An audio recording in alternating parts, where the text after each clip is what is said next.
Construction करवा रहे हो और कंप्लीट कॉस्ट एस्टिमेशन चाहते हो तो ये सारे कॉस्ट को ध्यान में जरूर से रखिएगा। सबसे पहले जो लैंड के ऊपर कंस्ट्रक्शन हो रहा है उसका खुद का खर्चा तो होगा, जिसको हम जानेंगे कॉस्ट ऑफ लैंड के नाम से। अब ये जो जमीन है इसमें कहीं पर कुछ सर्वेइंग करना होगा, कुछ कटिंग करना होगा, कुछ फिलिंग करना होगा, इसका भी खर्चा जोड़ दीजिए। फिर ये जो लैंड है इसके कुछ पेपर्स हो गए, डॉक्यूमेंटेशन का खर्चा होगा, उसका खर्चा भी जोड़ दीजिए। फिर दोस्तों अगर ये लैंड आपने ली है और इसके ऊपर कंस्ट्रक्शन करवाना है तो आपको कौन ढूंढना पड़ेगा? कॉन्ट्रैक्टर ढूंढना पड़ेगा। तो आपके बीच में और कॉन्ट्रैक्टर के बीच में डॉक्यूमेंटेशन होगा कि इतने समय में हो जाना चाहिए और इतने प्राइस में होना चाहिए और इतना डिले होगा तो ये चार्जेस होंगे, सारी चीजों का डॉक्यूमेंटेशन होना चाहिए। उसके बाद दोस्तों जब कंस्ट्रक्शन स्टार्ट होगा तो हमें प्लानिंग करना होगा, 2D डिजाइनिंग, 3D डिजाइनिंग, तो डिजाइनिंग का खर्चा जोड़ दीजिए।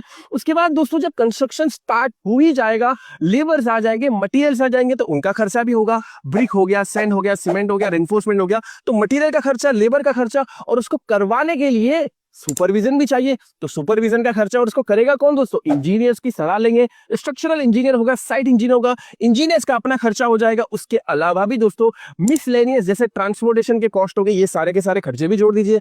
अब जब कंस्ट्रक्शन हो रहा होगा, आपने वाटर सप्लाई का इस्तेमाल किया होगा, इलेक्ट्रिसिटी का इस्तेमाल किया होगा, उसका खर्चा भी जोड़ दीजिए। कहने का मतलब ये है कि इसका स्क्रीनशॉट ले लीजिए, बहुत वैल्यूएबल है। ऐसे वीडियोस के लिए फॉलो कर लीजिए।